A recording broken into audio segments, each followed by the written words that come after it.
Hello and welcome. This is Japan, and today we are going to rank the main roster of women. I think everybody's on this list. Hopefully, I got it off tier list. So sometimes there might be somebody missing, and it's you kind of just go blind sometimes to knowing where you want to rate them. So obviously, S tier is people in the main event, people doing great stuff. A tier is like where they're putting it together, doing that. B, which is always the middle of the road where they could be going bad, worse, I don't know, and then C and below is kind of your standard. So right off the bat, it's kind of a good catalyst, which is Alexa Bliss. I mean, obviously being in that tag division is kind of crowded at the moment, which is a good thing. It's thriving more than the men right now, and just keep putting teams in there and keep putting spotlights on it. It needs to be in PLEs or at least major cards, multiple title defenses all over the place. I mean, I know Paige and Nikki or Brie Bella have it, but that's kind of what you need to do is just have this still just pushed out into the forward.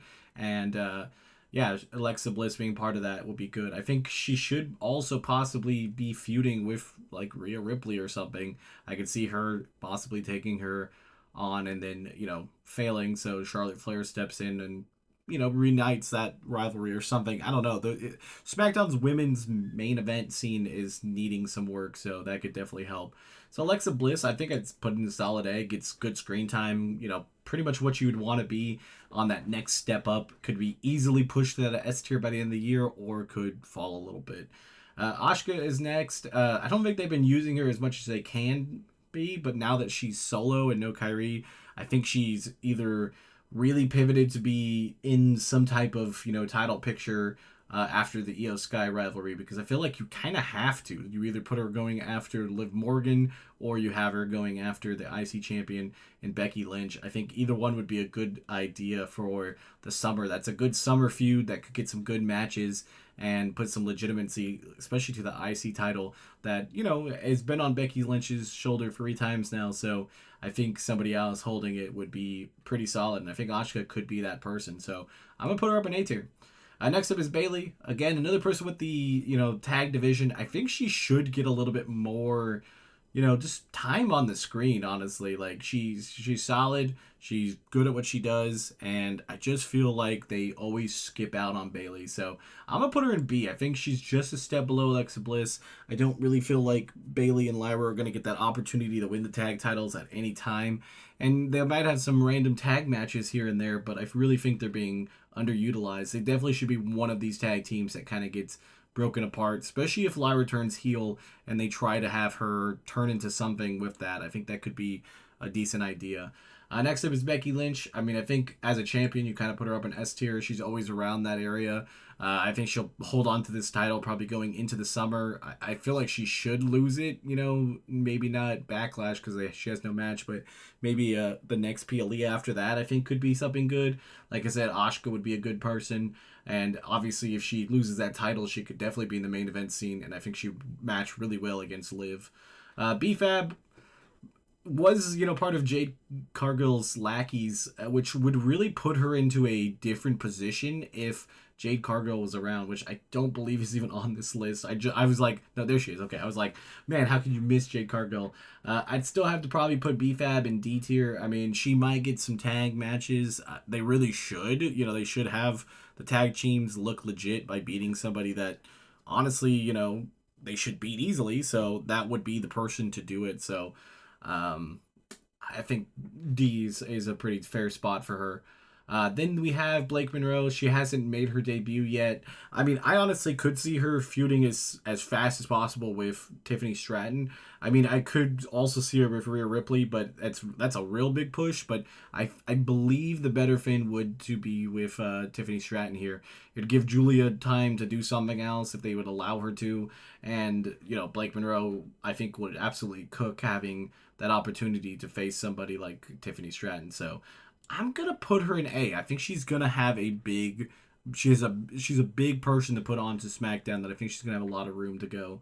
Then we're going to go with Brie Bella, obviously part of the tag team champions. I don't think they survive the summer with them. I don't even think they survive um, whatever the next event after Backlash is. I think they should probably drop the tag belts to like Fatal Influence or some other tag team that feels more legitimate. Nothing against that, but it's just like it's supposed to be the Bellas, and depending on what they're doing with Paige, I feel like they shouldn't hold on to the titles for a huge amount of time. So I'm gonna put them in B. I do feel like they're gonna pay, like Brie and Paige, which I'll put Paige right next to her. I think they're gonna be obviously highlighted for a little bit of time, but then I could see them being off TV for months. Especially with Nikki Bella, which I'll put Nikki in D just because she's hurt. There's not much you can say about that. Next up, we have Candice LeRae.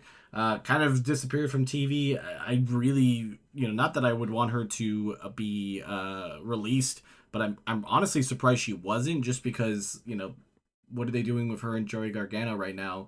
And I feel like there's not much that they have creatively for either one of them. So it would make a lot of sense to release them just in the pure case that they could actually go out there and do something. There are definitely people that could flip over to AEW real easy and really help them out if that's what they really wanted to do. So obviously going to put her in D because there's nothing creative for her. Charlotte Flair, I do think it's probably in the same boat as Alexa Bliss, where they're either going to win the tag team titles again or have that opportunity to go towards the main event. I could see both of them being a huge option there.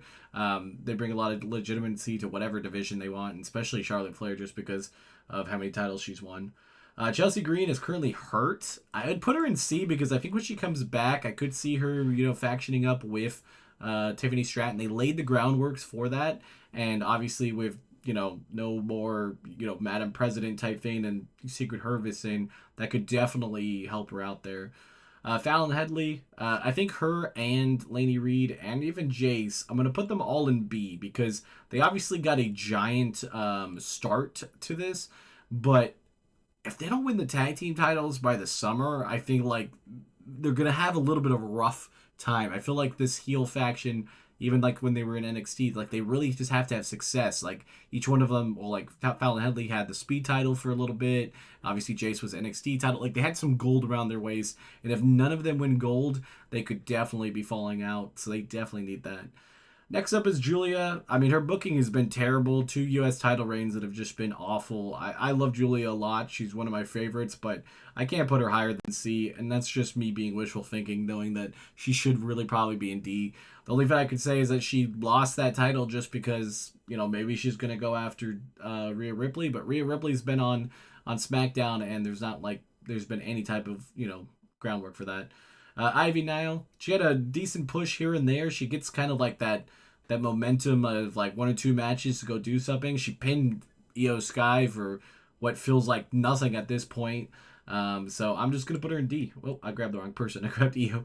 Io, I would honestly, if I'm booking the WWE, she's a S tier, push to the moon, should be around that main event no matter what. But I'm not booking it. So unfortunately, we have these issues here. So I'm going to have to put her in A. I think she's still going to get some decent stuff. I mean, obviously, she has her match with Asuka at Backlash, so that's already the biggest thing. At the moment, it's only women's match on the card, so, you got to at least give something like that. But it should have been a WrestleMania match. She should have had both. It could have honestly been a WrestleMania match and then led to a Backlash match. I think nobody would have been upset with seeing that match twice. Jade Cargill, there's a lot to be said with her right now. I think they said that there's obviously rumors that she's pregnant, and then there's obviously, she just dropped the belt, so she might be taking some time off. But either way, I don't think we see her anytime soon. That which I think would definitely kill her momentum because her title reign wasn't the greatest. They didn't really give her the time of day that they needed to. So honestly, I'd put her in B. I think she could definitely be higher up, but the problem is I just don't know if that's what they're going to do with her. Next up is Jordan Grace. I think they killed her. I mean, I feel like that match that she lost for the number 1 contendership to Tiffany Stratton, even though Stratton had been named the number 1 contender match, was just completely pointless. And then she took a main event loss right after that, which I feel like main event's not necessarily canon, but that doesn't give you a huge amount of momentum when you're just losing left and right. So I'm going to have to put Jordan Grace in D. I just really don't understand why they did this because she never really got that huge push in NXT, and then they haven't given her a push on the roster. Then we have James over here. Obviously, being Julia's manager, she's tied to that. She has a U.S. title match next week against Tiffany Stratton. Obviously, not going to have anything there other than just losing. So I feel like there could be a little bit of a feud maybe with Stratton for a bit, but I really don't think there's going to be much after that for her. So I'm gonna have to put her down in D. Lash Legend had a great start, great showing in the Royal Rumble when she debuted last year. Was it last year? Yeah, or this year too. I guess we'll just start it from this year. I had a great showing then. Obviously teamed up with Nia Jax, won the tag team titles. I mean, there's a lot of stuff there, and I think there should be kind of put in that tag division, getting opportunities on whoever is the new champion, and maybe even winning a second reign. So I'm gonna put her in B next to Nia Jax. I think they'd both be good here. I could also see her, kind of stepping out her own, and if she turned on Nia, that could possibly also put her a little bit momentum over if they decided to put her in a program with somebody with a title. Liv Morgan, obviously S tier. I mean, she's a champion. She's doing stuff on the roster that like is always week to week. Having her in it, they took out Stephanie. I think Stephanie's hurt, so that's the unfortunate part. So at least it does build to her character that she's like, oh, I took her out. Next up is Lyra. Put her right next to Bailey, kind of in the same boat. Just, I feel like she's destined to get that huge push at some point. But I could see them skipping over on her, and I think it'd be a bad idea. Maxine Dupree, I think her getting that title push and all that is the best she's ever going to really get in the WWE, unfortunately, even though she's really gone above and beyond in the ring that she used to be. And I think her management skill and, or like, the talent with like the, voice and stuff is pretty decent. So it would be worth it, but I'm going to have to put her down in D. Probably one of the lower ranked wrestlers just because I don't think they're going to give her anything else. Meacham, I'd put her right next to BFAB. I mean, they're going to be a tag team that probably just gets squashed every once in a while, but you're going to, oh, yeah, I forgot they exist type of moment because they just don't have that. Next up is Natalia. We had the huge thing with her and Maxine. That didn't really do anything for either one of them, and then she's just been off TV.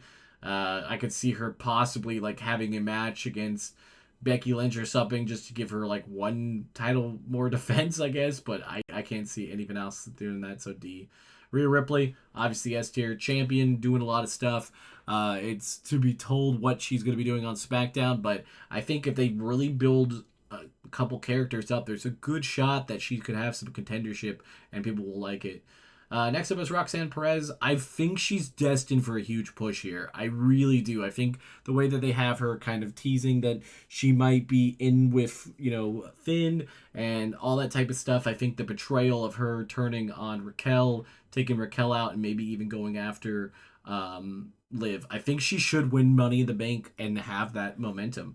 So I'm going to put her in S tier. I really think she's a lot higher rated than a lot of people would think, but I think she's destined for a huge year on the roster. I could really see her, getting the title and cashing in on Liv. I think there's a good shot about that.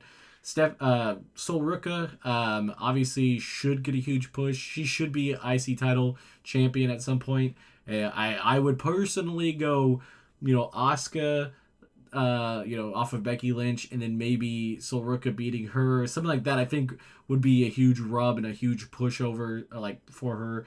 But she should be champion by the end of the year. I really hope and try to manifest it. So I'm gonna put her up in A. Stephanie, I think I'd just put her in C for the time being. Obviously, her booking was pretty crap, even though she was champion before that. But being a hurt kind of puts her in that middle of the road that obviously if she comes back, I think they could red hot have her in a feud with Liv Morgan because that's what they set up. But if not, they could just have that as a write-off and then never talk about it ever again. And Tiffany Stratton, I'll put up an A tier. Just got the U.S. strap, so we don't really know how it's going to go, but I think there will be something that happens from that. So, yeah, if you guys like these videos, we'll probably do the men's roster also and everything, in between. So if you guys like these type of videos, don't forget to like, comment, subscribe, and I'll see you on the next one.